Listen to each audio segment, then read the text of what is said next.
Buongiorno in diretta con Focus TG. Si è rischiato di rivedere le scene dello scorso 1° ottobre 2024, quando per una fuga di gas metano ci fu un'esplosione in una villetta di Gaglio e morì il dottor Luigi Rossato. Anche in questo caso c'è stato, durante la posa dei cavi di fibra, è stato forato uno di questi tubi del gas metano, quindi si poteva verificare lo stesso incidente. Andiamo in diretta da Vanessa Banzato con il nostro operatore Tommaso Migotta. A te, Vanessa. Buongiorno direttore, a te e tutte le persone che ci stanno seguendo. Sì, davvero, si sono vissuti momenti di paura. A Gaglio siamo nella centralissima via Roma, la strada principale del paese altopianese, dove davvero per qualche ora si è rivissuto l'incubo del 2024, il 1° ottobre 2024, quando proprio a causa della posa della fibra è stato bucato un tubo del gas che causò l'esplosione dell'abitazione, come hai detto poco fa anche tu, in cui morì il dottor Luigi Rossato, il 72enne Luigi Rossato. Fortunatamente qui è stato forato un tubo della linea secondaria del gas, subito accorsi i vigili del fuoco, sono arrivati i carabinieri, è arrivata anche la Guardia di Finanza. Perché la strada è stata bloccata, è stata chiusa per un paio d'ore, per cercare di scongiurare il peggio, per controllare che che appunto la fuga di gas fosse contenuta e ovviamente non si ripetesse quanto accaduto 1 anno e mezzo fa. Gli operai hanno ripreso a lavorare da neanche mezz'ora, quindi la strada è stata riaperta, però per qualche istante si è temuto il peggio. In costante contatto con la sindaca Marinella Sambugaro, che appunto ha controllato, anche se non era presente sul posto, ha tenuto monitorato l'andamento dei lavori di verifica, che tutto quanto andasse per il meglio. Si diceva, gli operai sono tornati a lavorare. Purtroppo torna sul piatto ancora una volta tutto il discorso legato ai lavori di posa della fibra. Ricordiamo che nel caso del dottor Rossato furono 11 gli indagati, i reati sono di omicidio, lesioni gravi, disastro e crollo di edificio colposi e le violazioni in materia di sicurezza. 11 persone indagate per quella che fu davvero un dramma per il paese. Infatti abbiamo sentito telefonicamente la sindaca, che ha espresso la paura vissuta qualche ora fa, quando è successo quello che è accaduto proprio in via Roma, il terrore che potesse ripetersi quanto accaduto quel 1° ottobre del 2024. Fortunatamente, visto anche che Gaglio, soprattutto in questo periodo estivo, è letteralmente invasa dai turisti, la situazione davvero poteva essere molto più seria, e fortunatamente invece le cose sono andate per il verso giusto. Per il momento, direttore, da Gaglio è tutto, ti ricedo la linea. Grazie Vanessa Banzato e Tommaso Migotte. Restiamo nel Vicentino per la bonifica del sito dell'ex Mitteni di Trissino, quindi stiamo parlando della vicenda dei PFAS. Oggi c'è in discussione alla conferenza dei servizi nella sede dell'ARPA proprio questa bonifica, e le associazioni ambientaliste si sono radunate in presidio per chiedere l'immediato avvio dei lavori. Sul posto ci sono Daniele Garbini e Andrea Benetti. A te, Daniele. La questione della bonifica dell'ex Mitteni di Trissino continua a far parlare in questo momento. Proprio qui siamo sotto all'ARPAV di Vicenza, in via Zamenhof, in riunione alla conferenza dei servizi. Presenti oggi, come dicevamo, il presidio di ambientalisti, numerose associazioni come Giampaolo Zanni del CGIL Veneto. Buongiorno. Buongiorno. Ecco, è rappresentante con altre associazioni ambientaliste che sono radunate della rete NoFas e Legambiente. Ecco, sono riuniti qui perché chiedono l'inizio dei lavori di questo progetto, che è ancora in fase di discussione. Oggi sembra che potrebbe essere qualcosa di concreto, forse si dovrebbe arrivare anche ad approvare il progetto che viene chiesto da tempo. Oggi dovrebbe arrivare la decisione che attendiamo da tempo circa il futuro dell'ex sito ancora inquinato del Mitteni. È la conferenza dei servizi che deve prendere questa decisione, quindi sono presenti anche le multinazionali. Noi abbiamo ritenuto importante organizzare questo presidio per esprimere le nostre richieste precise che avanziamo in conferenza dei servizi. Ecco, sappiamo proprio per questo, c'è una sentenza ancora del maggio scorso dove è stato stabilito proprio l'onere e soprattutto l'obbligo di attivarsi, solo che questo progetto non è ancora stato definito nelle modalità, essendo un sito che presenta una serie di preoccupazioni proprio perché quando piove tracima. Questa è una cosa che vi preoccupa soprattutto per le conseguenze, no? Certo, la sentenza della Corte di Stato ha chiarito definitivamente che sta in capo alle multinazionali la responsabilità della bonifica. È per questo che oggi la giornata è importante, perché alla luce della sentenza della Corte di Stato deve arrivare una decisione sul progetto e noi abbiamo delle idee chiare però sul progetto. Ecco, la novità è che rispetto ad altre iniziative che sono state nel frattempo portate avanti anche nei mesi scorsi, oggi siete stati anche ricevuti ufficialmente e avete portato le vostre, le avete formalizzate come tutta la rete ambientalista. Ecco, ci sono 5 punti in particolare. Ecco, quali sono le priorità e soprattutto quali sono le vostre richieste? Abbiamo avuto la possibilità di parlare alle multinazionali e agli enti presenti in conferenza dei servizi e abbiamo posto queste 5 richieste: che venga scelto un progetto di bonifica integrale del sito e non altre soluzioni, che venga riconsegnato alle comunità il terreno bonificato, che si faccia in fretta e quindi si inizino subito i lavori, che ci siano delle garanzie in corso d'opera e anche dal punto di vista economico, perché le multinazionali devono sostenere l'onere economico, e infine di poter essere presenti come uditori a queste riunioni a garanzia di un percorso di trasparenza. Grazie a Daniele Garbini. Intanto vediamo fatti di cui ci occuperemo con i nostri inviati. Il pirata della strada investe un bambino di 1 anno nel passeggino e poi scappa. È successo a Padova, individuato dalle telecamere un 46enne. Il maltempo, tromba d'aria devasta la spiaggia di Sottomarina, cabine a pezzi, ombrelloni spazzati, danni ingenti agli stabilimenti balneari. E la violenza che non manca mai purtroppo nei nostri notiziari. Ci sono stati, torniamo sui momenti di terrore a Marghera, dove un automobilista è stato aggredito in strada da uno squilibrato armato di coltello. Una serata di ordinaria follia ha rischiato di trasformarsi in tragedia in via Volta a Marghera, riaccendendo un'escalation di violenza e degrado che sembra oramai fuori controllo.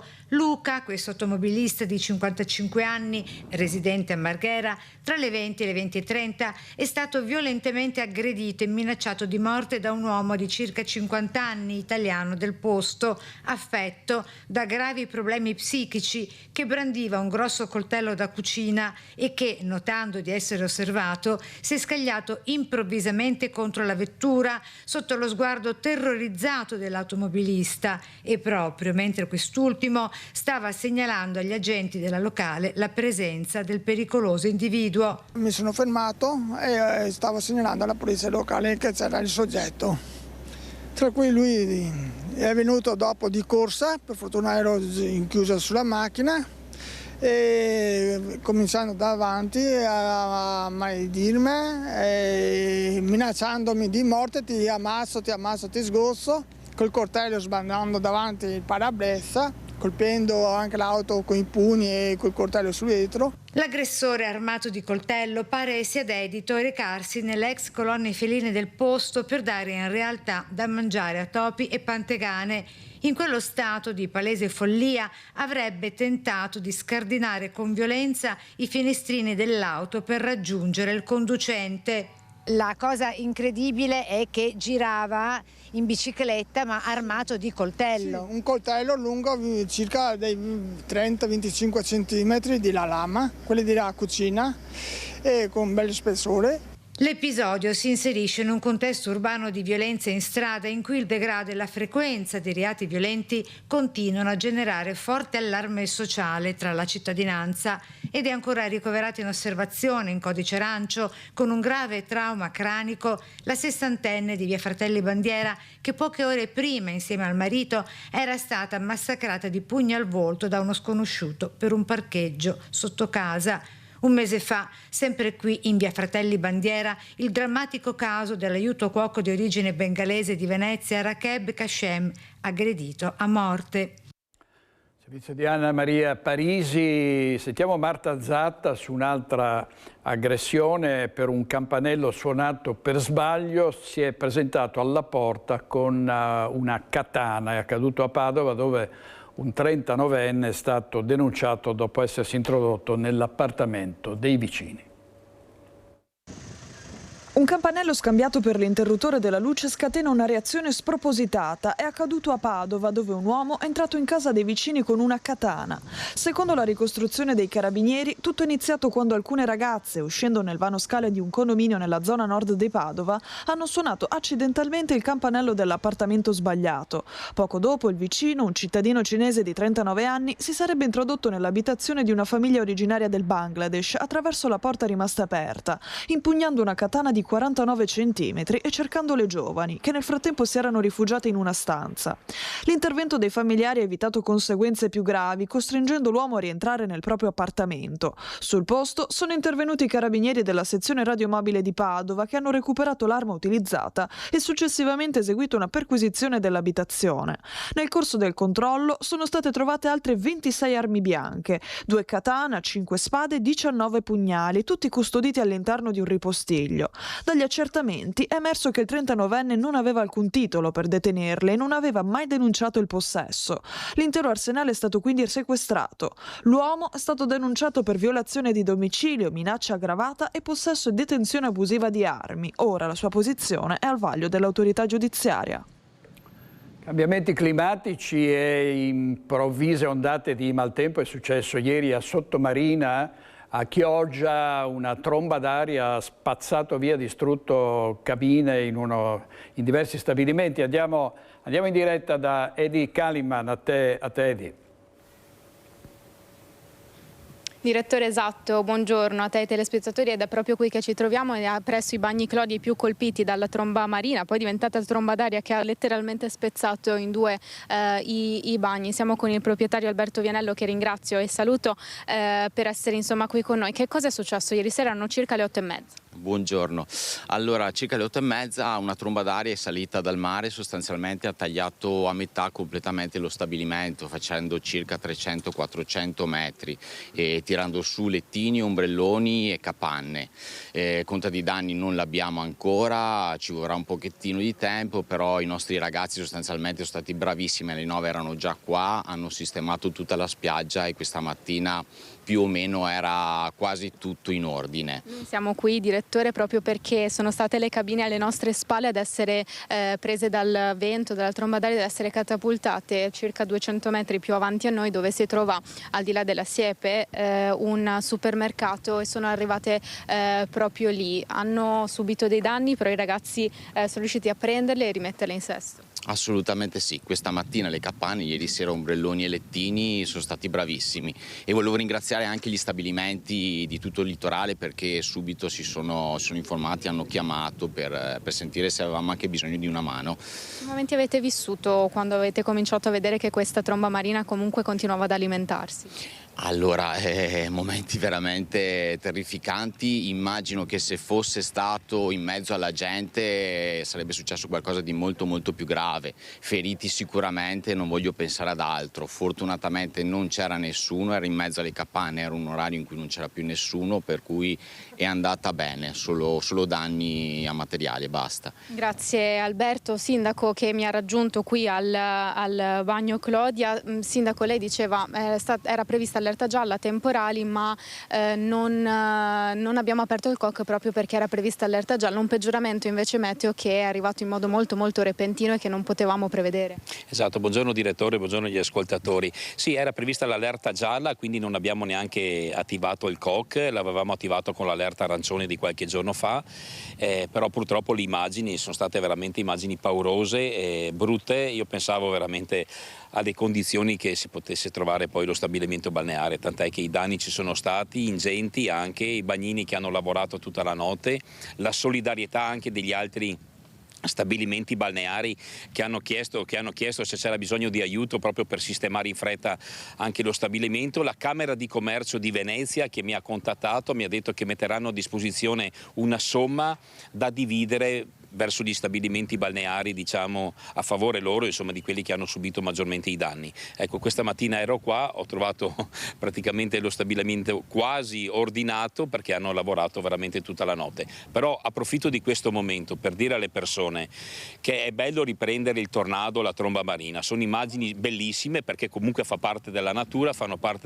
però credetemi, allontanatevi, mettetevi al sicuro perché ci sono stati sdraio, lettini, ombrelloni e anche la cabina che sono stati lanciati a 200-300 metri di distanza. Quindi capite bene che se vi becca una cabina di queste, anche se è in legno, che cade da 70-80 metri di altezza, ti arriva veloce addosso, rischi veramente di farti male e rischi anche la tua vita. Quindi mettetevi in salvo, mettetevi al sicuro e poi fate tutte le riprese che volete, però prima pensate alla vostra vita. Grazie Sindaco, insomma le immagini che sono state raccolte le abbiamo viste anche con te direttore in diretta mentre parlavamo, immagini impressionanti, appunto raccogliamo e diffondiamo l'appello del Sindaco alla messa in sicurezza. Se non hai domande con Sandro Ponchio, intanto da Sottomarina, direttore a te la linea. Grazie di Kaliman al grandissimo Sandro Ponchio, il nostro operatore. Adesso vediamo il maltempo anche a Longarone dove c'è stata una maxi grandinata con grandini grosse come noci e anche più. Sentiamo in diretta Tiziana Bolognani. A te Tiziana.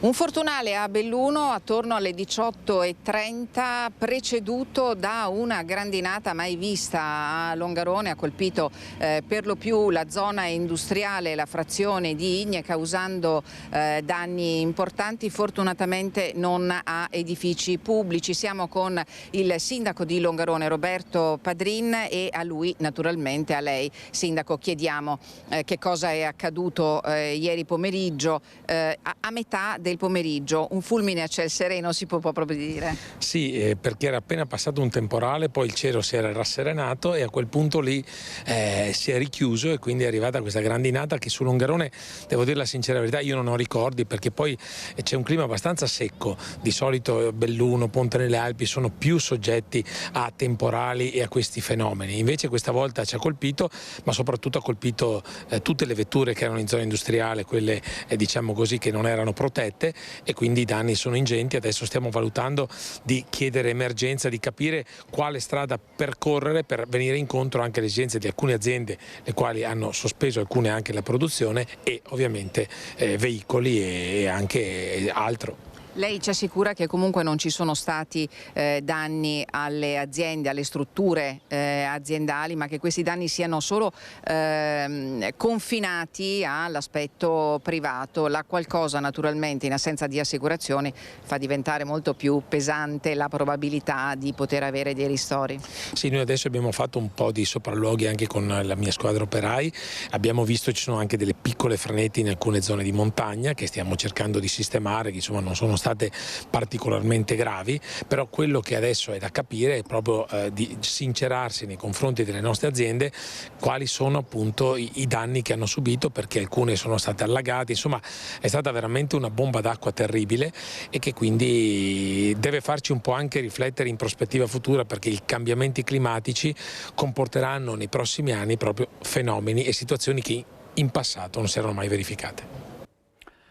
Grazie Tiziana Bolognani e Stefano Bozzi da Belluno. Adesso andiamo in diretta da Marta Zatt e da Nicoletta Rizzetto, perché il papà di Elena Miglioranza, la ciclista sedicenne che è stata vittima di un gravissimo incidente, si era schiantata contro un albero, ha incontrato l'anestesista che l'ha salvata intervenendo tempestivamente. A te, Marta. Sì, buongiorno direttore, buongiorno ai nostri telespettatori. Esatto, innanzitutto una bella notizia oggi perché Elena finalmente è stata estubata e piano piano diciamo che ha iniziato a risvegliarsi. Quindi innanzitutto papà Andrea, oggi tiriamo un sospiro di sollievo.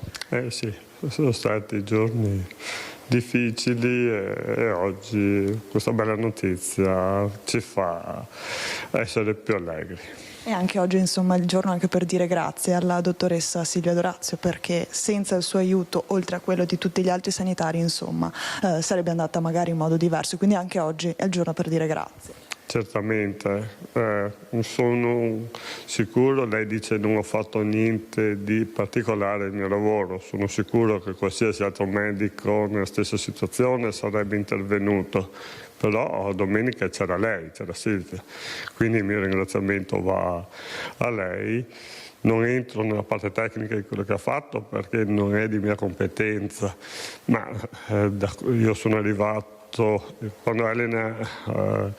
Quando è successo l'incidente io ero al traguardo che attendevo l'arrivo di Elena e quando sono arrivato ho visto che già stavano intervenendo su di lei, ero palesemente scosso e quindi non ho ricordo, cioè, quello che so sono le testimonianze di chi era sul posto.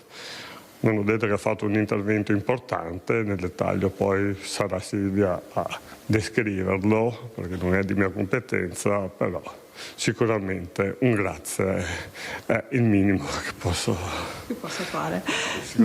Dottoressa, lei invece ha tenuto a sottolineare innanzitutto che non si considera un'eroina e oggi ha detto che è stato veramente un lavoro di squadra, quello del 118, fondamentale. Certo, e lo ribadisco, non è merito mio, io non ho fatto nulla di più se non fare il mio lavoro e questo risultato meraviglioso di Elena che oggi si è svegliata e che sta meglio è legato al fatto che tutta la catena dei soccorsi ha funzionato, a partire da chi ha chiamato i soccorsi all'inizio, che ha permesso quindi che tutte le risorse giuste arrivassero sul posto, l'ambulanza, l'automedica di Montebelluna, l'elisoccorso.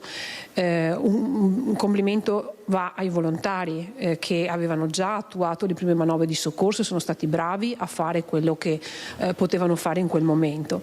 Abbiamo fatto tutti la nostra parte, quindi è un successo ma che va condiviso con tutte le persone che domenica erano lì. Si sente di lanciare magari anche un appello a chi si trova in situazioni di emergenza e magari si fa prendere dal panico? Certo, fidatevi della persona che vi risponde dall'altra parte del telefono. Gli operatori del 118 sono abituati a rispondere a qualsiasi tipo di telefonata d'emergenza. Non pensate che le domande che vi stanno facendo sono domande che vi fanno perdere tempo. Chi risponde al telefono non è poi fisicamente la persona che sale in ambulanza e viene a soccorrervi. Fidatevi, rispondete alle domande e vedrete che i soccorsi arriveranno e speriamo vada tutto bene. Ecco direttore, quindi con questa bella notizia la linea da Treviso può passare allo studio. Grazie molte, grazie. Marta Zatta, Nicoletta Rizzetto e il papà di Elena, l'anestesista. Davvero una buona notizia ci hanno dato i nostri inviati. E si è rischiata un'altra tragedia con i bambini aspirati dai bocchettoni delle piscine. Ci sono stati dei casi mortali anche recentemente, un caso in provincia di Treviso, protagonista una ragazzina che per fortuna non ha subito danni ma soltanto molta paura. Il presidente della Federazione Nuoto Veneto commenta: servono controlli e accorgimenti. Tragedie nelle piscine, sotto accuse i bocchettoni di aspirazione che possono diventare una trappola mortale. Un incidente è accaduto anche nella piscina di un centro ricreativo nel Trevigiano, ma fortunatamente l'esito non è stato fatale. La piccola, 7 anni, sta bene, se l'è cavata con un grosso livido e tanta paura. La bambina è rimasta attaccata con la gamba destra alla pompa dell'impianto. Il tempestivo intervento dei soccorsi ha scongiurato potesse accadere un'altra tragedia. È accaduto lo scorso 9 luglio, ma è stato reso pubblico in queste ore dai genitori genitori anche alla luce dei ripetuti episodi di cronaca. La famiglia non ha voluto denunciare la piscina scegliendo la strada dell'esposto, così da portare l'attenzione sul problema. C'è bisogno di una maggiore vigilanza e controllo su quelle che sono le normative vigenti, spiega il presidente della Federazione Nuoto Veneto. Bisogna adottare le adeguate cautele affinché non ci siano bocchettoni di aspirazione con velocità di circolazione dell'acqua tale da poter creare questo tipo di difficoltà. Importanti anche le caratteristiche delle griglie. Le griglie ci devono essere nelle condotte dove ci sono le bocchette di aspirazione e quindi è necessario che ci siano griglie di adeguata consistenza tali da evitare la possibilità che qualcuno si impigli o che rimangano impigliati dei capelli. Poi è sempre buona norma in tutte le piscine usare la cuffia, che anche questo è un deterrente. Piscine, luogo di divertimento soprattutto per i bambini, eppure questa è un'estate funestata da incidenti drammatici come quella di Alice, morta a 11 anni per essere rimasta intrappolata con i capelli nella pompa di aspirazione di una piscina a Sestri Levante in Liguria. Ci sarebbe un accorgimento importante che potrebbe salvare una vita e che in alcune regioni è già obbligatorio, un pulsante d'arresto delle pompe. Utilizzando il pulsante di arresto si blocca istantaneamente il funzionamento delle pompe e quindi non c'è più aspirazione. Servizio di Daniela Sizia, oggi in regia Francesca Pezzo ed Edoardo Paris. Vediamo il caso del senzatetto che è morto a Treviso. I carabinieri indagano per omicidio preterintenzionale. Una morte che ancora non ha un responsabile, quella di Dupinder Jat Singh, ma adesso i carabinieri indagano per omicidio preterintenzionale. Qualcuno, cioè, lo avrebbe colpito, forse, senza l'intenzione di ucciderlo. Ma il risultato, dopo 11 giorni di agonia al Cafoncello per il giovane indiano, è stato quello più tragico. L'indagine è cambiata a seguito di una doppia testimonianza giunta nelle ultime ore agli investigatori. Oltre al cinquantenne che aveva già reso una libera dichiarazione ai carabinieri, ci sarebbe ora un secondo testimone che ha ricostruito gli ultimi attimi di vita di Dupinder Singh. Ad avvalorare la tesi anche i risultati dell'autopsia che ha rilevato un'emorragia cerebrale provocata da un forte trauma cranico. Nel frattempo la vicenda scuote gli animi e le coscienze di cittadini e imprenditori come il presidente della CNA che prende posizione a fianco degli ultimi, raccogliendo l'appello di Don Kirchner e tornando anche sugli scontri al parcheggio dal Negro. Le occupazioni informali nascono dalla carenza di strutture, di accoglienza adeguate e di percorsi verso il lavoro regolare. Il rischio è continuare a occuparci di chi vive ai margini soltanto quando la cronaca ce lo impone. Continuiamo a sostenere la necessità di un'immigrazione regolare e governata, accompagnata da percorsi effettivi di formazione e inserimento lavorativo. Le nostre imprese segnalano difficoltà nel reperire manodopera. Mettere in relazione questo bisogno con percorsi seri di integrazione è una risposta più utile e più sicura per il quartiere. Riconosce però che il degrado e l'insicurezza sono pretese legittime dei cittadini, residenti e lavoratori e si dice disposto al dialogo con l'amministrazione. Sicurezza e decoro urbano sono diritti legittimi di residenti e imprese. Su questo non vi è ambiguità, ma vanno garantiti attraverso una gestione strutturata, non attraverso la contrapposizione. Lo avevamo già sottolineato in occasione della morte di Dupinder Singh. Confermiamo la disponibilità a un confronto con Comune e a servizi sociali del territorio.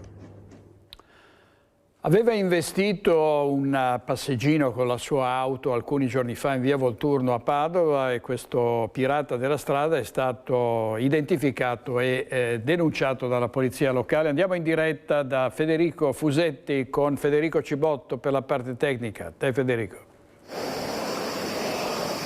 Sì, buongiorno direttore, buongiorno ai telespettatori di Focus TG. Sono in via Volturno, come dicevi, a 2 passi dal centro di Padova. Qui di fianco a me in pratica ci sono le mura. Federico Cibotto mi assiste per la parte tecnica e vogliamo raccontarvi questa storia. Qualche giorno fa una famiglia, padre, madre, il bimbo di 1 anno sul passeggino attraversano la strada qui in via Volturno. Arriva una Lancia Y che colpisce il passeggino. Il bimbo viene sbalzato giù dal passeggino, la madre viene sfiorata dall'auto. L'automobilista cosa fa? Si ferma qualche istante e poi decide di andarsene, quindi fugge in pratica dopo aver provocato questo incidente. Ci sono dei testimoni, ma nella concitazione del momento, anche nella paura, nessuno ha la prontezza di riflessi di prendere il numero di targa. Ci si preoccupa soprattutto del bambino, ovviamente, e arrivano i soccorsi e per fortuna le condizioni del bambino, che sembrano gravi, poi sono migliori di quello che appariva in un primo momento, e quindi avrà poi alla fine 5 giorni di prognosi dopo essere stato visitato al pronto soccorso pediatrico. Scattano però le indagini, stiamo parlando di un fatto avvenuto il 3 luglio, quindi ben 19 giorni fa. Gli agenti della polizia locale riescono attraverso le immagini delle telecamere di videosorveglianza a risalire all'auto, risalgono quindi anche all'automobilista, lo convocano al comando della polizia locale, e lui pare che abbia anche poi ammesso le proprie responsabilità, e quindi inevitabile scatta la denuncia, una denuncia per omissione di soccorso, ma anche per essersi allontanato da un luogo in cui c'è stato un incidente con feriti, da lui provocato tra l'altro. Quindi una situazione grave per l'automobilista, non grave per il piccolo, per fortuna, ma insomma alla fine si è arrivati a risolvere quello che è successo, e quindi un po' così la morale che possiamo dare noi è: bisogna fermarsi, soccorrere, tanto prima o poi la giustizia fa il soccorso e venite individuati.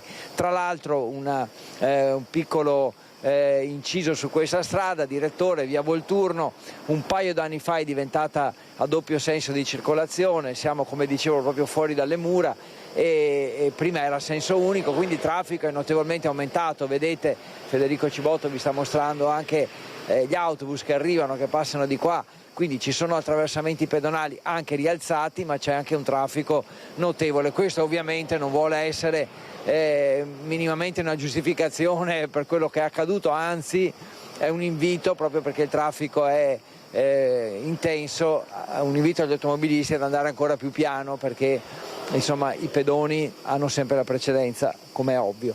Per il momento è tutto. Da me, da Federico Cibotto, la linea torna a te, direttore. Grazie Federico Fusetti e Federico Cibotto. Vediamo una notizia dalla prima pagina dell'Arena di Verona. Un anziano che si è allontanato dall'ospedale di Borgo Roma, è scomparso. La figlia disperata dice: aiutateci a trovarlo. L'uomo è affetto da demenza senile, la famiglia lo cerca. Questa è la sua foto, chiunque lo avvistasse è pregato di dare notizia all'Arena di Verona e alla famiglia. Gli incidenti di Bologna, davvero uno scontro anche politico tra maggioranza e opposizione, perché si sono scontrati dopo la morte del marocchino Fakir, fermato dalla polizia perché dava in escandescenza. Insomma, dopo la morte di Fakir sono scoppiati degli incidenti, Bologna messa a ferro e fuoco. Pensate che tra i 68 agenti di polizia feriti, 14 appartengono al reparto della Celere di Padova. Vediamo. Doveva essere una manifestazione pacifica per chiedere verità e giustizia. La mobilitazione indetta dal sindaco di Bologna, Matteo Lepore, si è però presto trasformata in una lunga notte di guerriglia urbana nel cuore della città. La protesta organizzata dopo la morte di Abderrahim Fakir, il 42enne deceduto domenica a Bologna durante un intervento di polizia, è degenerata in violenti scontri tra manifestanti e forze dell'ordine davanti alla prefettura e alla questura. Bombe carta, pietre e bottiglie contro gli agenti, auto incendiate e negozi danneggiati hanno segnato le ore più tese della serata. Il bilancio della questura parla di 64 operatori delle forze dell'ordine feriti, con prognosi comprese tra i 3 e i 35 giorni. Tra questi anche 14 poliziotti del reparto mobile di Padova. Ferma la condanna dei sindacati di polizia. A Bologna sono evidenti le responsabilità delle istituzioni. I poliziotti non possono essere strumenti delle opposizioni. Scellerata la scelta di autorizzare ed indire una manifestazione contro i poliziotti, in attesa che i fatti vengano accertati. In occasioni come queste tutti dovrebbero tacere per consentire una serena disamina dei fatti accaduti. Ho sentito telefonicamente i colleghi presenti a Bologna ieri. I tafferugli violentissimi si sono protratti dalla sera fino alle 4 del mattino e il bilancio per la città è stato devastante. Le immagini raccolte dagli investigatori sono ora al vaglio per identificare i responsabili, alcuni dei quali sarebbero già stati individuati. Intanto la famiglia di Fakir prende le distanze dagli scontri. Oggi non consiglierei certo a mio figlio di intraprendere una carriera come questa. Troppo violente sono le piazze e troppo è la cattiveria che viene manifestata nei confronti delle forze dell'ordine. FSP esprime una forte vicinanza ai colleghi che hanno riportato feriti a Bologna ieri e che con il loro sacrificio hanno consentito che non fossero poste in essere ancora più gravi conseguenze per tutti. E sui fatti di Bologna è intervenuta anche Giorgia Meloni. La Premier ha detto: a Bologna violenza inaccettabile contro le forze dell'ordine, verità sulla morte di Fakir, ha detto la Presidente del Consiglio. Elly Schlein: lo Stato ha fallito e proprio lo Stato deve fare piena luce. Bufera sugli scontri, il sindaco di Padova Lepore: solo una piazza ci rappresenta. Sindaco Lepore che è stato accusato di avere in qualche modo favorito gli scontri chiedendo ai cittadini di scendere in piazza. E purtroppo tensione e scontri anche a Treviso, al Parc dal Negro, centri sociali e forze dell'ordine si sono contrapposti. Il giorno dopo è segnato da indagini e da polemiche.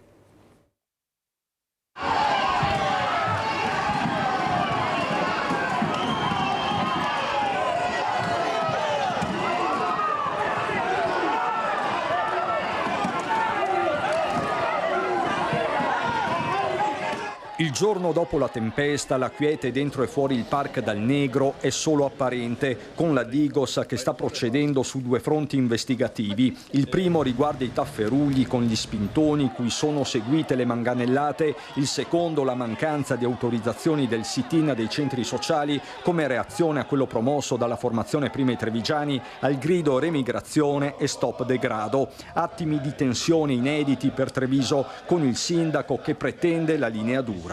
La differenza tra gli uni e gli altri è che prima i Trevigiani aveva chiesto l'autorizzazione per una manifestazione, i centri sociali lo fanno abusivamente, non autorizzati, e quindi è proprio il sistema che ha sbagliato. E quindi io faccio un appello anche al prefetto e al questore che devono essere fatte rispettare le regole di convivenza e anche di manifestazione e di libera espressione. Questi sono metodi fascisti per imporre le proprie ideologie da coloro che si definiscono antifascisti. Ma i centri sociali non ci stanno e davanti Casugana, all'indomani delle tensioni, non solo rivendicano la contromanifestazione, ma vanno nuovamente all'attacco. Ma forse la prima persona da individuare, sanzionare, multare è il sindaco di questa città, insieme ai servizi sociali della gestione del Parco del Negro e poi in generale delle persone che vivono in strada. Stiamo valutando un esposto perché quello che vediamo costantemente, come abbiamo già detto, è un continuo rimbalzo di responsabilità tra comune e prefettura e anche una non volontà di agire in questo senso. Se il degrado esiste è perché il degrado viene creato. Da via Venier quindi lo scontro potrebbe trasferirsi in procura con il clima che resta torbido. A fronte di un'occupazione pacifica della piazza in cui si sarebbe dovuto svolgere questo presidio, la polizia ha deciso di proteggere un gruppo di neofascisti, perché tra le fila delle persone non c'erano residenti, erano tutte persone comunque che fanno parte di questo comitato, che è un comitato neofascista. Ma c'è un altro elemento, l'ombra sempre più lunga del racket dell'immigrazione irregolare proprio attorno al Parc dal Negro. Mi pare abbastanza evidente, non soltanto lì, probabilmente c'è qualcuno che gestisce questi flussi di persone, molto probabilmente anche guadagnandoci. Io non ho elementi per poter dire questo se non vedere strani movimenti. Io spero che le forze dell'ordine stiano lavorando e indagando su questo fenomeno, perché è alla base di questa situazione di estrema tensione che sta caratterizzando la nostra comunità. Ed è stata guerriglia urbana, abbiamo avuto paura, l'ha detto il titolare del bar di via Venier, sullo sfondo anche mesi di degrado crescente ed è bagarre politica sui fatti accaduti. L'intervista è di Christian Arboet. La Confcommercio fa dei corsi serali e c'è gente che viene appunto un po' prima per mangiare e bere e ci siamo chiusi dentro, sì. Guerriglia urbana, bella forte, sì. Noi eravamo là dentro e abbiamo visto i ragazzi del centro sociale contro le forze dell'ordine. Hai avuto paura a un certo punto? Sì, io avevo una fila di bottiglie di vetro qui che sono venuto a correre a buttarle via. Asserragliato nel suo locale, il Cocò Café, Marvin Sari è stato testimone diretto della serata ad alta tensione vissuta in via Venier, epilogo di mesi concitati e degrado crescente. Non ci sono soltanto immondizie, odore e pure topi, racconta il giovane titolare. Alla panchina qui dietro si mettono a petto nudo in mutande, come se fossero in spiaggia, e giustamente i passanti che vedono magari ovviamente ubriachi, sono ubriachi dalla mattina alla sera, quindi una persona ha anche paura. Il disagio sanitario arriva fino a un certo punto, però quando inizia a essere pericoloso andare in giro lì è difficile. Parc dal Negro che di fatto è diventato ventre molle del capoluogo. Avevo chiesto al prefetto di intervenire rispetto alla situazione del Dal Negro perché è evidente che l'amministrazione comunale di questo non intende farsi carico, perché si fa carico solo di sgomberi o di blocchi degli accessi che però non risolvono i problemi delle persone e non risolvono neanche i problemi del disagio, che rischia solo di spostarsi da qualche altra parte in città. Torna sugli scontri Fratelli d'Italia, la forma della protesta fa intendere il capogruppo a Kasugama e sostanza. Se parliamo di legalità, se parliamo di ordine pubblico, se parliamo di quelli che sono i doveri che devono esserci, una manifestazione pacifica come è stata era autorizzata, quella dei centri sociali assolutamente no.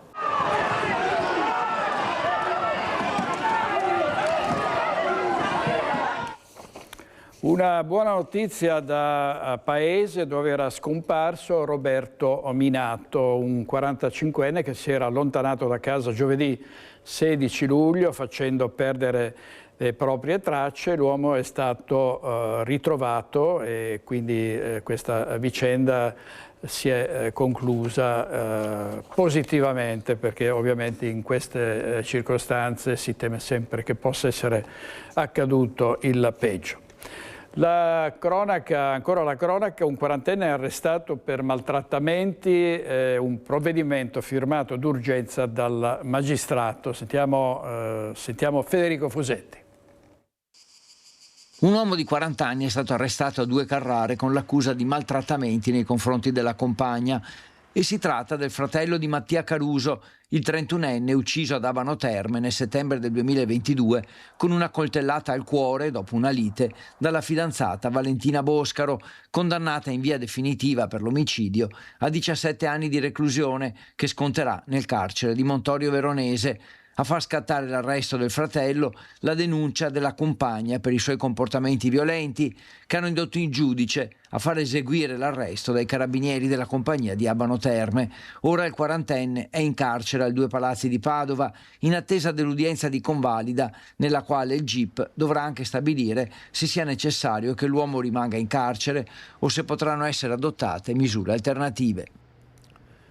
Momenti di paura a Mestre, una pentola lasciata sul fuoco ha provocato un incendio in una palazzina. Sono stati soccorsi gli anziani proprietari e evacuati tutti gli altri inquilini con i vigili del fuoco al lavoro per l'intera mattinata per le operazioni di messa in sicurezza. Aveva lasciato l'olio a scaldare sulla padella mentre si è assentata dalla cucina. Al suo ritorno le scintille incandescenti avevano già cominciato a bruciare gli arredi. L'allarme intorno alle 10 del mattino in via Camuffa, strada senza uscita vicino al centro di Mestre. I proprietari dell'appartamento, 2 signori anziani che vivono al secondo e penultimo piano della palazzina circondata da alberi, sono stati soccorsi dal SUEM 118 mentre i vigili del fuoco spegnevano le fiamme. La signora, nel tentativo di bloccare il rogo, ha infatti rimediato rischiato delle bruciature al braccio e al petto. Per il marito invece è stata necessaria la mascherina con l'ossigeno a causa del fumo respirato. I vigili del fuoco arrivati all'appartamento si sono liberati in fretta del mobilio che poteva alimentare il fuoco ed evacuato l'intera palazzina. Al momento l'appartamento dei coniugi risulta inagibile. Abitabili le stanze del primo piano, su quelle del terzo invece sono ancora in corso le verifiche di agibilità. Servizio di Edi Caliman. Vediamo la lettera di minacce che è stata recapitata all'europarlamentare vicentina Alessandra Moretti, europarlamentare del Partito Democratico. Ha detto la Moretti, tra l'altro, ho denunciato subito l'accaduto e continuo a portare avanti il mio lavoro. Ho ricevuto nel mio ufficio di Bruxelles una lettera di minacce molto gravi di morte da un mittente sconosciuto, una lettera direi delirante. I motivi sarebbero quelli del mio impegno per i vaccini, per la tutela sanitaria, per i diritti umani, per la difesa dei diritti delle donne contro ogni forma di violenza. Ovviamente ho denunciato subito l'accaduto, come è giusto fare, e mi auguro adesso che la polizia faccia il suo mestiere. Nella lettera è allegata anche una fotografia. Ovviamente il personaggio non è riconoscibile, ma si vede che tiene un'arma in mano, un'arma che non è stata identificata. A raccontare il fatto è la stessa europarlamentare Dem, che ha immediatamente denunciato l'accaduto alle autorità competenti, lettera di cui gli inquirenti stanno cercando di risalire i responsabili. Chiaramente questi episodi non vanno mai derubricati ad atti goliardici, perché sono minacce pesanti, sono atti e gesti di violenza che però non mi intimoriscono. Io continuerò a portare avanti le mie battaglie, lo farò con la serietà, con l'impegno e con la determinazione di sempre, soprattutto le donne che rivestono ruoli politici e che si espongono con battaglie di un certo tipo, io credo che debbano dare sempre il buon esempio. Tanti messaggi di solidarietà ricevuti dall'europarlamentare e dal mondo politico. Solidarietà totale ad Alessandra Moretti, come sempre la diamo a chi viene toccato, colpito da minacce gravi come in questo caso, a prescindere naturalmente dalle appartenenze politiche, dai percorsi personali, perché chi ha ruoli e incarichi non può essere minacciato per l'attività che fa. Così il sindaco di Vicenza Giacomo Possamai. Vediamo la ghigliottina calata dall'Unione Europea sulla Biennale di Venezia, accusata di aver riaperto il padiglione russo. Si tratta complessivamente di 2 milioni di euro che sono stati tagliati. La conferma è arrivata dal presidente Pietrangelo Buttafuoco.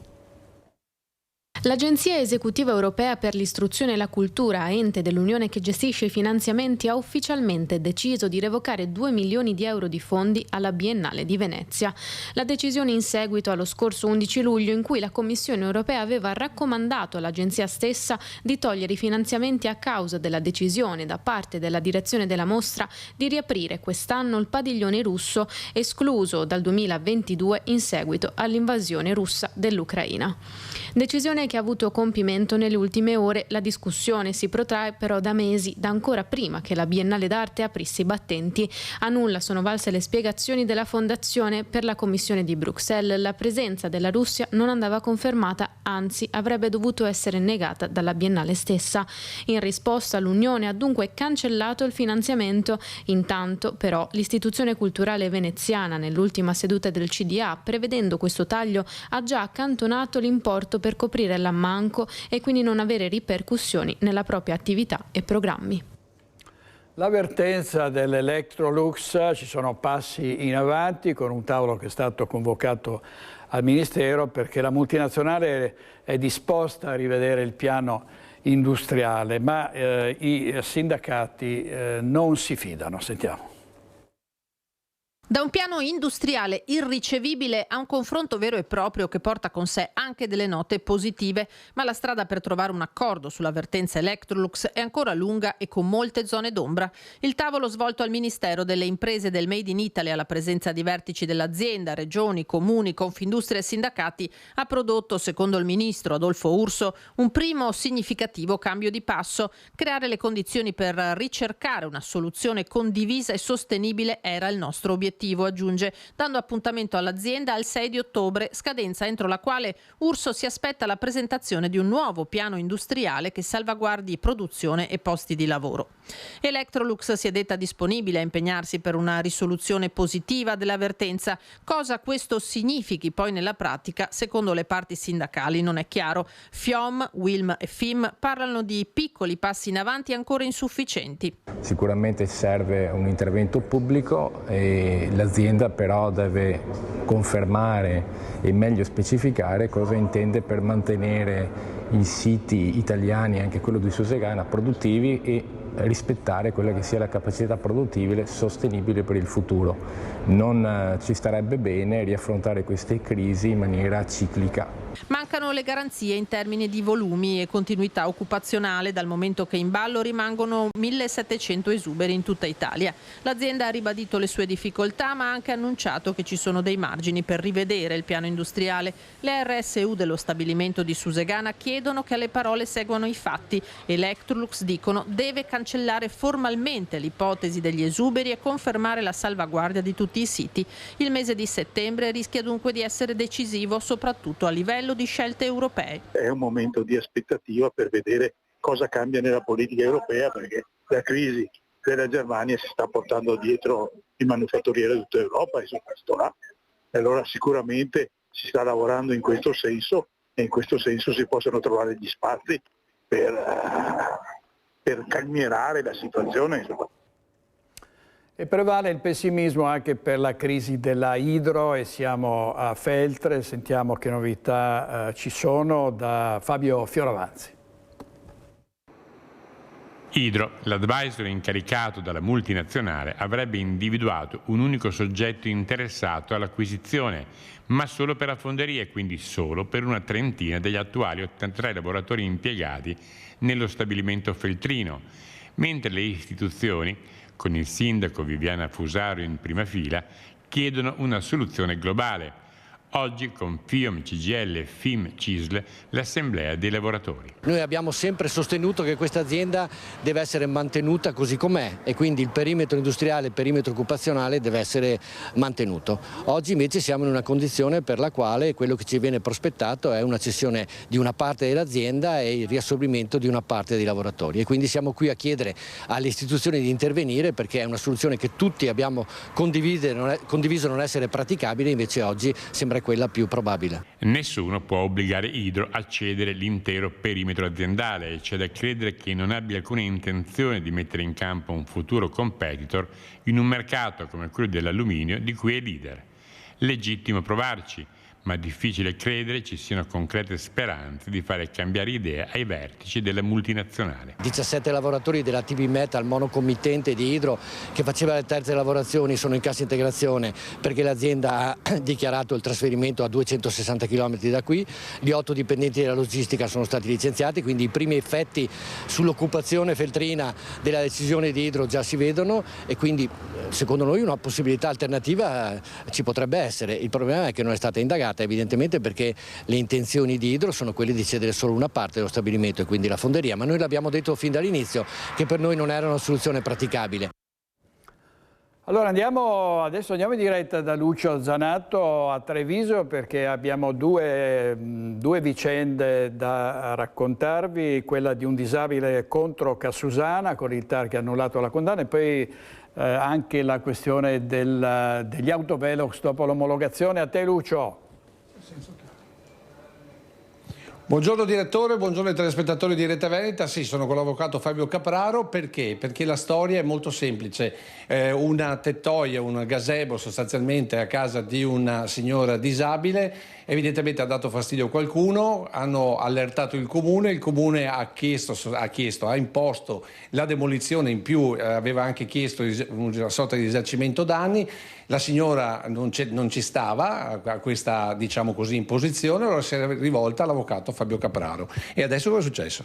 È successo che il 21 di questo mese il Tribunale Amministrativo Regionale del Veneto ha emesso una sentenza con la quale dichiara in maniera molto precisa come come la tettoia sia perfettamente regolare e che quindi il Comune ha errato nel emettere questo provvedimento di demolitorio e anche nel denunciare la signora per abuso edilizio. Non c'è nessun abuso edilizio. Ecco, questo è interessante per tantissimi cittadini che magari hanno questo tipo di situazione, perché la discriminante è la non chiusura, cioè il gazebo era aperto e di conseguenza non fa volume, mi pare di aver capito. Esattamente, non fa nessun volume, proprio perché è aperto da tutte le parti, quindi non c'era assolutamente una volontà speculativa. Ecco, questo naturalmente farà giurisprudenza, nel senso che se qualcun altro è in questa situazione sa che se non chiude, diciamo, quest'area, il gazebo può essere diciamo sostanzialmente costruito e può rimanere dov'è. Bisogna anche dire che dopo questa sentenza del TAR Cassugana è stata anche costretta a rifondere i danni.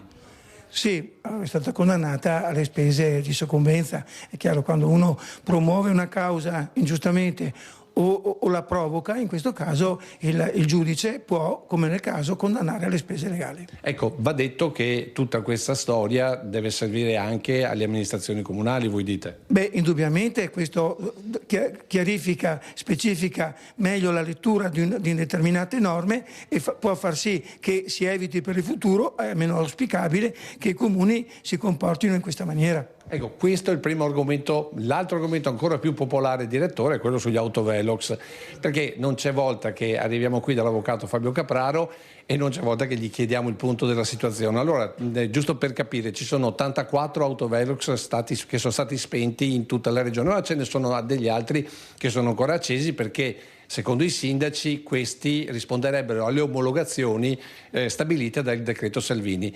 L'avvocato dice che non è proprio così.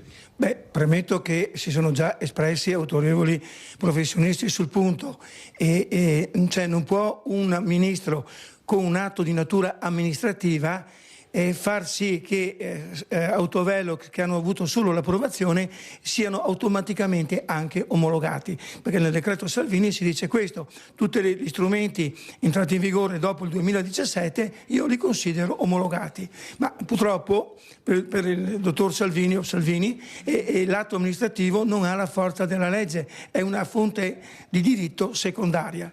Quindi praticamente bisogna che questi strumenti devono essere riomologati o comunque controllati. Devono essere sottoposti a una procedura di omologazione, non basta la mera approvazione, come ha scritto più volte anche la Corte di Cassazione nelle numerose sentenze. Direttore, significa sostanzialmente che tutti gli autovelox sono ancora di fatto non operativi, non utilizzabili, e questo è un messaggio ai sindaci, perché vuol dire che ci saranno continuamente dei ricorsi in prefettura e non solo. Temo sì che il discorso, la conflittualità continuerà e forse andrà anche a accentuarsi, però ripeto, anche uno studente di primo anno di legge sa che esistono fonti di diritto primarie come la legge e la Carta Costituzionale, e poi sotto ci sono gli atti di natura amministrativa che non hanno lo stesso potere. Ecco, quindi avete capito, se vi beccate un autovelox in questi giorni, anche se è dalla parte di quelli omologati,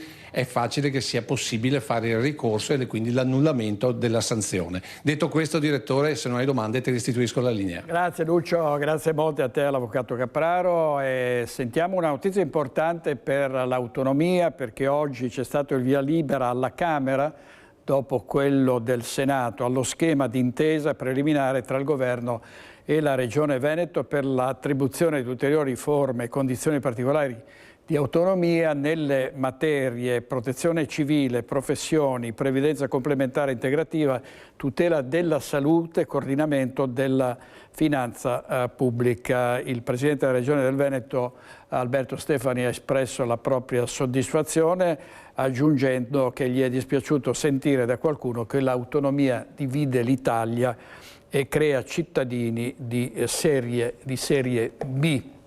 Andiamo in pubblicità con i nostri registi Francesca Pezzo e Edoardo Pari, state con noi.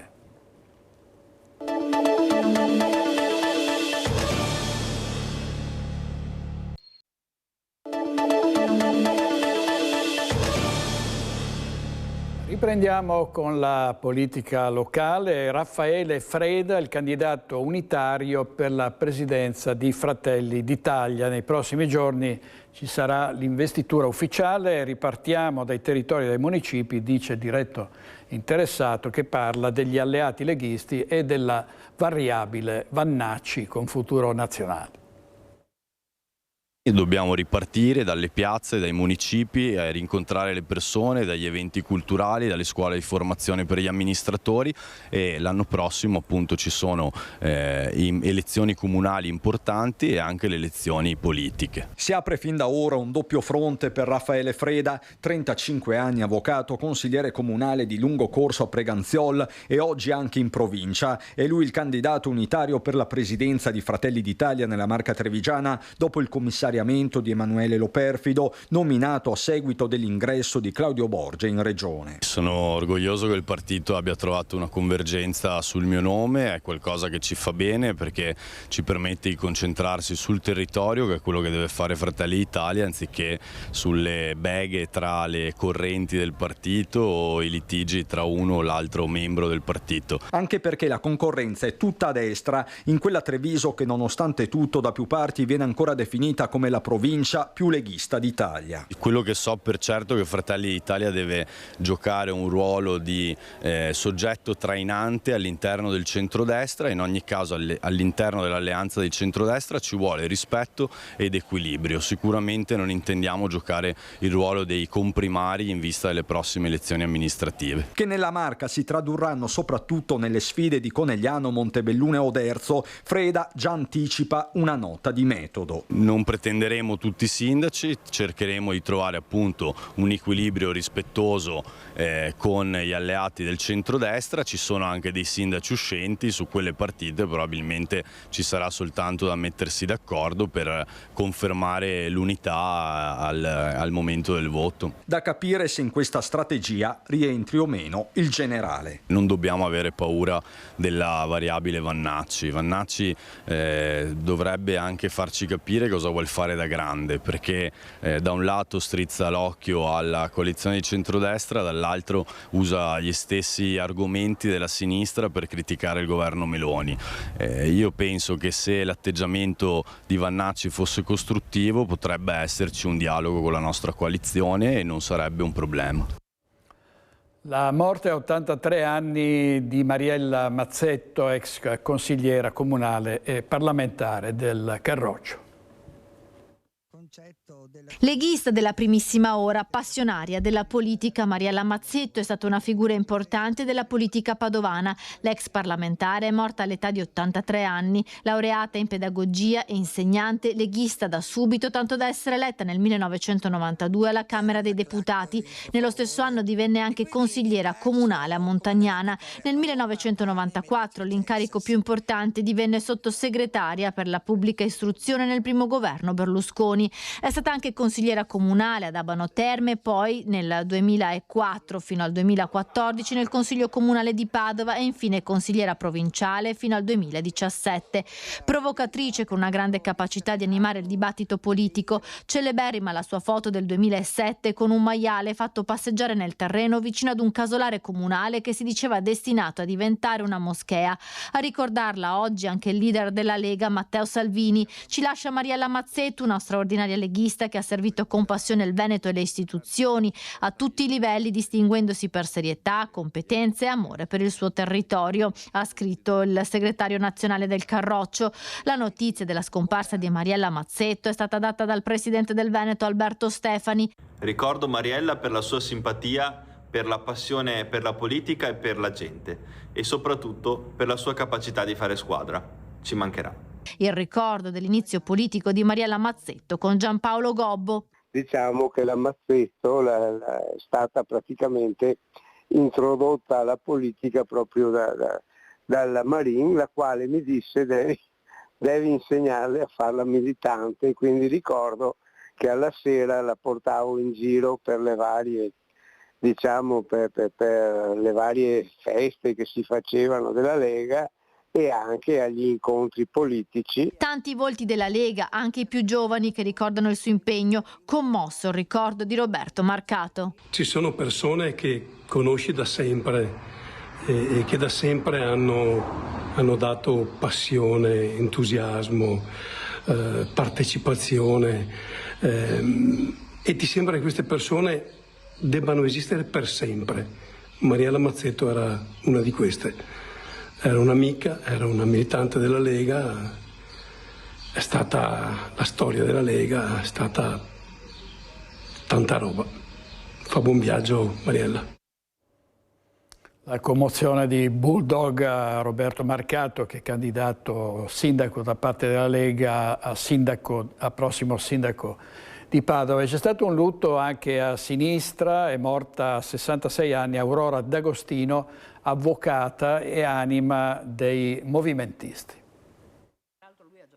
Libertà e diritti per Aurora D'Agostino, i valori di una vita che l'hanno sempre accompagnata nelle sue battaglie a fianco degli ultimi, delle donne, dei migranti. L'avvocata padovana si è spenta all'età di 66 anni, anima della sinistra, movimentista, co-segretaria nazionale dei giuristi democratici. Una vita spesa nelle aule di tribunali e nelle piazze a fianco delle battaglie dei centri sociali del nord-est. Da avvocata penalista aveva difeso per molti anni gli attivisti dei centri sociali e i disobbedienti, incluso il loro leader Luca Casarini, che la ricorda con un lungo post. Se penso ad un significato della parola combattente, penso a lei, determinata come chi ha impressa nel cuore una missione, stare dalla parte degli ultimi, scrive Casarini. Le foto dell'avvocata D'Agostino nei ricordi del centro sociale Pedro e di Non Una di Meno. Al centro Veneto Progetti Donna invece il ricordo nell'immagine di un quadro di un'attivista curda che lei aveva donato dal titolo Donna, Vita e Libertà. Una donna che ci ha veramente aperto la sua professionalità e ha donato appunto la sua professionalità alle tante donne che ci hanno chiesto aiuto, ma anche una donna che ci ha accompagnato nei processi in tribunale per i femminicidi che ci sono stati nel nostro territorio e ha chiesto sempre giustizia, mai vendetta, ma sempre giustizia. Una vita di battaglie per i diritti civili a fianco delle donne e anche dai banchi del Consiglio Comunale come rappresentante dei Verdi durante uno dei mandati di Flavio Zanonato. Padova perde una donna di grande tenacia, ostinata, controcorrente e libera, che ha sempre perseguito la giustizia, scrive oggi il sindaco Sergio Giordani, e la ricordano commosse le consigliere di Coalizione Civica Marta Nalini e Chiara Gallani. Amava regalare libertà, era la sua missione, la sua gioia, sì, era quello che ripeteva sempre. Una comunità che ha perso un punto di riferimento importantissimo, c'è sempre stata per le donne, per le persone più deboli, per le persone in difficoltà, ma anche proprio per il dibattito pubblico, per portare avanti le idee, per far capire come qualcosa che può sembrare rabbia in realtà si può trasformare in attivismo, in azione. Aurora ha un punto di riferimento incredibile, una mamma che adorava la sua famiglia e suo figlio. L'addio ad Aurora D'Agostino si svolgerà giovedì 23 luglio alle 15 nella sala del commiato del Cimitero Maggiore di Padova. Servizio Valentina Visentina. Andiamo a Bassano del Grappa, dove aumenta la temperatura e la tensione tra le sigle sindacali all'interno della Baxi. Scoppiato il caldo, rischiano di scoppiare anche gli equilibri tra le tre categorie sindacali FIOM, CGIL, FIMCISL e UILM all'interno della Baxi di via Trozzetti, un'azienda da 1 migliaio di dipendenti che nel 2025 ha fatturato una cosa come 369 milioni di euro, con un utile netto di 17 milioni e mezzo e una crescita in un anno di quasi il 40%. Adesso, all'esterno del colosso della produzione di sistemi di riscaldamento e climatizzazione, fresco di una nuova acquisizione, appare un cartello con un comunicato a firma, per la prima volta dopo anni, non unitaria. Un duro attacco, neanche troppo velato, da FIMCISL e UILM contro FIOM CGIL, legato a un accordo non più trovato tra i tre sulla gestione dell'emergenza caldo. E anche se non vogliono sentir parlare di battaglie tra sigle, è chiaro che qualcosa si è spezzato. Non è una battaglia, è stato un caso, speriamo isolato, dove si è dimostrato solamente un protagonismo sindacale da parte di una sigla che non ha voluto ascoltare le altre due. Nulla di più. L'azienda era disponibile al dialogo e a qualsiasi orario di lavoro proposto. Non è l'anticamera di una divisione più grande? Io auspico di no. Ci sono stati dei dissapori tra le sigle sindacali dei metalmeccanici, che ovviamente siamo in Baxi, però questi sono state anche dovute da un affrontare l'emergenza caldo, che ormai è una situazione strutturale degli ultimi anni. Sicuramente in questo momento qui era giusto mettere l'accento sulle proprie posizioni, perché era una posizione la nostra di condivisione con i lavoratori, e questa volta, che era un'emergenza veramente impellente, non si sono ascoltati i lavoratori. Per noi questo non è andata bene, insomma. Non c'è una rottura effettiva? Oggi non c'è una rottura effettiva, però c'è una presa di posizione molto diversa. Stiamo a Bassano del Grappa, dove c'è una sorpresa di mezza estate, la spiaggetta di via Pusterla, che piomba in consiglio comunale all'ultimo minuto e agita la politica cittadina. La spiaggetta di via Pusterla piomba in consiglio comunale all'ultimo momento e con un colpo di scena degno di un film.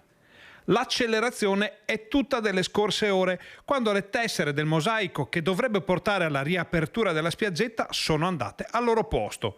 La faccenda è un tantino complicata, ma si può riassumere così. La ditta che voleva fare la centralina si trova nelle condizioni di rendere al precedente proprietario una parte dell'area dopo aver fatto dei lavori. Si tratta di una porzione indispensabile per accedere alla spiaggetta vera e propria, ma è appunto nelle piccole cose che si annidano le pagliuzze in grado di bloccare tutto il motore. La ditta chiede quindi alla controparte di coprire quelle spese, che ammontano a 12.000 euro. Il proprietario non ne vuole sapere di pagare i lavori e la faccenda si arrugginisce. L'amministrazione riunisce quindi le parti, arrivando a una proposta finale che prevede la cessione per 30 anni al pubblico, che si accolla alle spese. In soldoni, il comune pagherà 8.000 euro per chiudere la partita e potrà disporre della spiaggetta fino al 2056. Questo è l'impianto del provvedimento, che ha fatto un rapido passaggio in Commissione Lavori Pubblici nella serata di lunedì. Il pacchetto però non ha convinto tutti ed è stato rimandato a settembre. Pare per divergenze di vedute interne alla coalizione di governo. Ed ecco il colpo di scena. Poche ore fa l'amministrazione ha diffuso un'integrazione all'ordine del giorno del Consiglio di giovedì. La novità? Proprio lo schema dell'accordo sulla spiaggetta. Perché questa accelerazione, vi chiederete allora? Ecco, questa è una gran bella domanda, la cui risposta si annida nelle pieghe di un rapporto tra Lega e Fratelli d'Italia che in queste ore è a dir poco turbolento. Leggi alla voce Provincia di Vicenza. Beh, poco male. In ogni caso i bassanesi sapranno presto se la spiaggetta riaprirà oppure no.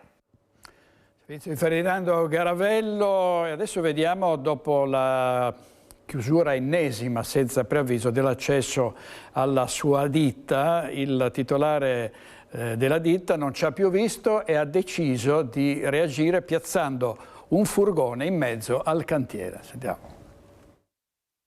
Sono arrivato a questo perché per l'ennesima volta avevamo trovato il cantiere di fronte alla nostra impresa e senza essere avvisati, e quindi il disagio era quello di dover cercare di far entrare i nostri clienti senza riuscirci. Era l'ennesima volta e quindi in questo caso abbiamo voluto far sentire la nostra voce. Ha stretto i denti per mesi, fino a quando si è visto l'ennesima chiusura all'accesso della sua azienda, la Fiorita Garden Center di via Chiesanuova a Padova, a causa dei lavori del tram.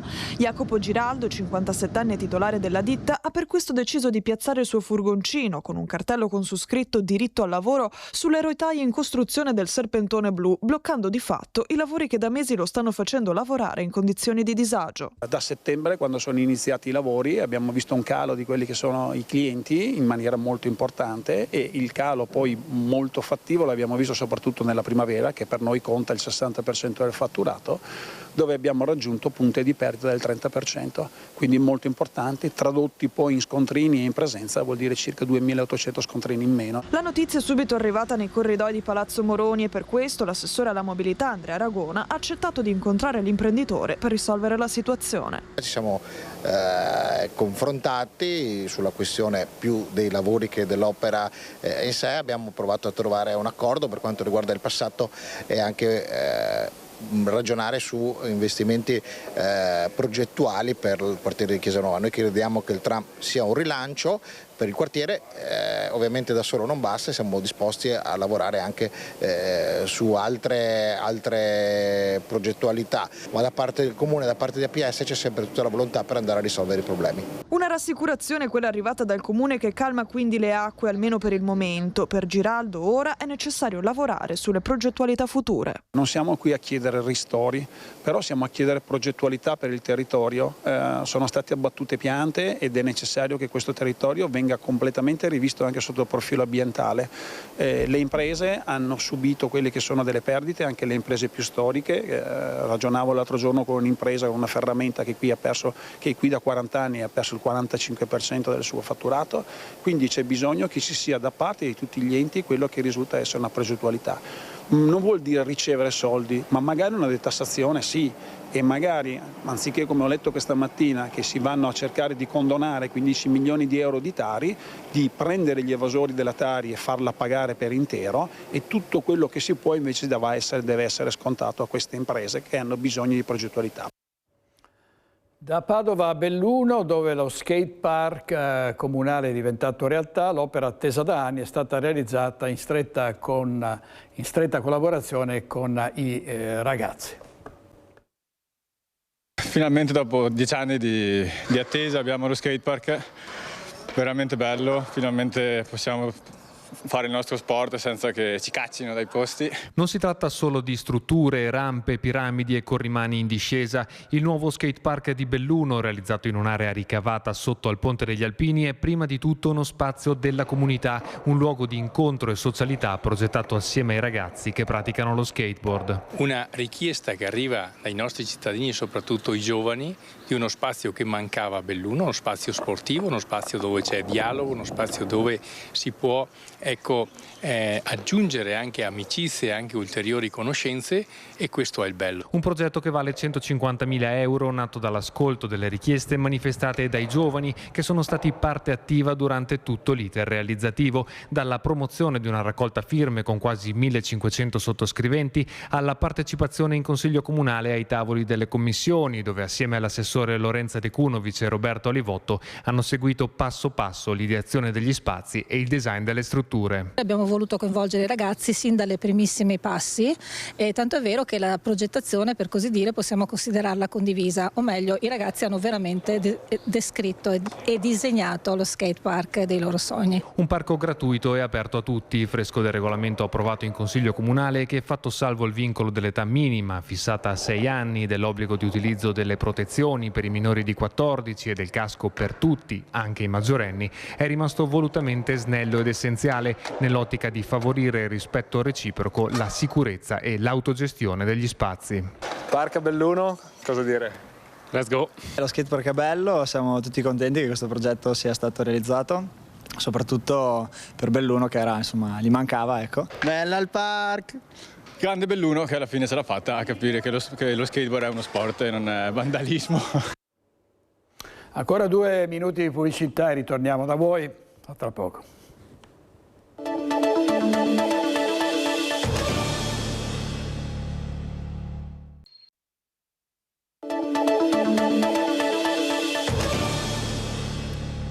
E in provincia di Vicenza, mentre Fratelli d'Italia respinge la Casa dei Comuni, prende forma un asse tra Civici, Lega, Partito Democratico e Forza Italia. La presa di posizione del consigliere regionale di Forza Italia, Jacopo Maltauro, rinforza la Casa dei Comuni nella prospettiva di tornare alla guida della provincia. Gli azzurri, almeno a Vicenza, rilanciano l'idea di un luogo di confronto permanente tra sindaci e amministratori del territorio. Una linea che di fatto sfiducia l'attuale presidente Andrea Nardin, eletto come civico e poi passato sotto le insegne di Fratelli d'Italia, opposta rispetto a quella espressa dai meloniani, che non sostengono l'iniziativa. Elena Donazzan, Silvio Giovine e Francesco Rucco hanno chiuso la porta del laboratorio politico esterno ai partiti. Si consolida così un fronte trasversale composto da sindaci civici, Tiene, Arzignano, Valdagno, Lonigo, Montecchia Maggiore, Cassola, e sostenuto da Lega e Partito Democratico e ora da Forza Italia, oltre che dai due principali comuni, Vicenza e Bassano. Un asse che, secondo molti amministratori, potrebbe convergere sul nome di Nicola Finco per la presidenza di Palazzo Nievo, che si rinnoverà a gennaio 2027. Una candidatura che trova attenzione anche nell'area di Futuro Nazionale. Il movimento guidato da Roberto Vannacci è rappresentato a Vicenza anche da Gioe Formaggio. Sul fronte opposto resta ferma la posizione dell'eurodeputata Donazzan, che considera la Casa dei Comuni un'iniziativa alternativa ai partiti e ai suoi ha ribadito la linea della massima fermezza, arrivando a prospettare il cartellino rosso per gli amministratori di Fratelli d'Italia che sostenessero il progetto alternativo al centrodestra. Servizio di Ivano Tolettini. La scuola di specializzazione medica, oggi si è svolto il test in tutta Italia, 925 gli studenti iscritti per la prova a Padova, che si è svolta ieri in realtà. Vediamo. Endocrinologia e malattie del metabolismo. È tra le più scelte o? Sarà tra la quinta e la decima, diciamo. E è la prima volta che fai questo test? L'ho già fatto l'anno scorso. Io volevo fare anestesiologia. Kit di emergenza? Per sicurezza, diciamo, un po' di cioccolata per salvarmi in tempi di difficoltà e l'acqua. Pronti per affrontare i 140 quesiti per accedere ad un posto nelle scuole di specializzazione si sono presentati 925 a Padova, laureati in medicina e chirurgia per il concorso di ammissione. La prova all'interno del lab di ingegneria, i candidati avevano 210 minuti. A livello nazionale il numero dei partecipanti è stato di 17.500, in netto aumento rispetto allo scorso anno. Le scuole di specializzazione attivate e accreditate nell'Ateneo di Padova dal Ministero sono 48. Quelle con la numerosità più alta sono anestesia e rianimazione, pediatria, medicina interna, medicina d'emergenza e urgenza, malattie dell'apparato cardiovascolare, ma in questi settori c'è meno richiesta. Si vede un po' in base al punteggio e cosa si riesce a fare. La carriera di medico di base ti piacerebbe, visto che si parla sempre di carenza di medici e si dice che i giovani non vogliono fare il medico di base? Allora, ho fatto il tirocinio medico di base, è un lavoro molto interessante, ma deve essere forse agevolato anche a livello istituzionale. Non lo escluderei se ci fossero delle condizioni migliori, forse anche andando avanti adesso con la riforma del ruolo unico. Ad aprile l'Università di Padova aveva realizzato un evento, Quo Vadis Fest, per orientare gli studenti di medicina verso il concorso di ammissione per le scuole di specializzazione. Abbiamo portato questi giovani studenti nelle varie strutture, sempre col permesso dell'azienda, nelle varie strutture. Perché? Perché abbiamo pensato che forse hanno bisogno di vedere qual è la realtà di medicina, qual è la realtà della sanità oggi. Li abbiamo divisi in piccoli gruppi, è stato, vi assicuro, faticoso l'organizzazione, non faticoso in termini intellettuali, anzi è stato un piacere, però faticoso come organizzazione, e gli abbiamo fatto vedere laboratorio analisi, i laboratori di anatomia patologica, la neurochirurgia, la pediatria, le sale operatorie, visto che la chirurgia è quella che è un po' sempre in declino come scuola di specialità, la robotica. Noi ci auguriamo che con questa iniziativa, che continuerà nei prossimi anni, riusciamo a far vedere ai ragazzi, soprattutto il quarto anno forse sono ancora giovani, ma tra il quinto e il sesto devono decidere cosa fare nella loro vita. Il Ministero non ha ancora determinato il numero di contratti di formazione specialistica attribuiti a Padova. Negli ultimi 3 anni le assegnazioni ministeriali però si sono mantenute stabili, intorno ai 760 posti. Valentina Visentin e a Verona in 2000 sono andati a rendere l'estremo omaggio a Osvaldo Bagnoli, allenatore dello scudetto dell'Hellas nel 1985.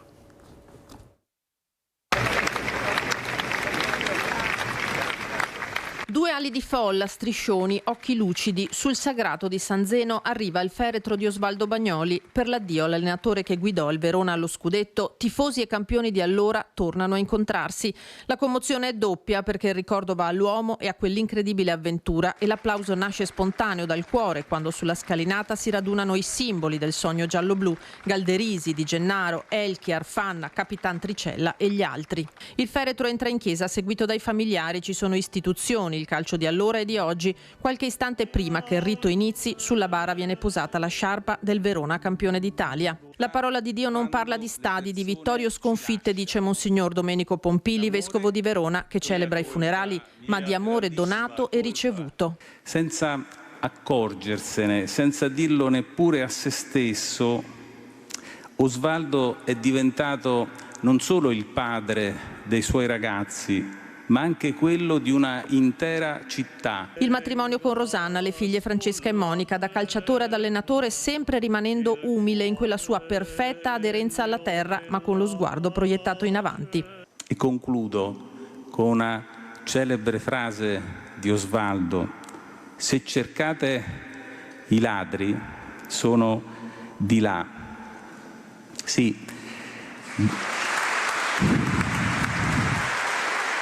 Così dicendo, Osvaldo indicava ironicamente lo spogliatoio della squadra avversaria, di cui non faremo il nome. La sua ironia asciutta si accendeva di colpo per il calcio, sempre in nome di quel senso di giustizia che aveva dentro. Camillo e Tina, i suoi nipoti, raccontano di quel nonno semplice, riservato e premuroso. Della sua carriera da allenatore, quando a cena o a pranzo in famiglia lo si portava faticosamente sull'argomento, diceva che la cosa più importante non era il talento, ma l'impegno. È commovente vedere così tante persone che si uniscono nel ricordo e nella celebrazione della vita di un uomo semplice e straordinario, umile e speciale, comune ed unico. Le parole per salutare Bagnoli, Capitan Tricella se le è scritte su un foglietto. Lei ci ha migliorato e guidato con saggezza per anni, con il buon senso di un padre, cosa rara da trovare in questi tempi.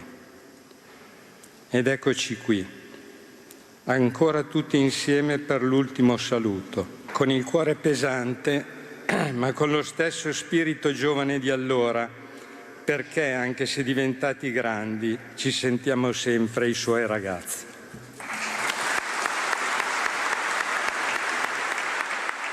Sono quei ragazzi del 1985 che accompagnano sul sagrato il feretro tra gli applausi della piazza.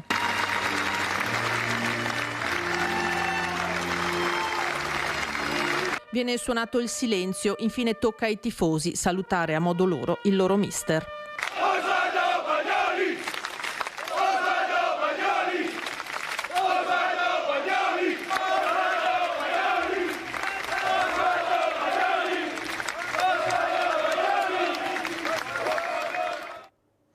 Servizio di Lina Paronetto, gli ospiti di questa sera Focus: Barbara Denardi, Gabriele Donadel, Michele Favero, Stefano Marrone, Giacomo Nilandi, Giuseppe Paolin, Francesco Pontelli e Giulia Vazzolere. Tutto per oggi, grazie alla regia Francesca Pezzo e Edoardo Paris. Buona giornata.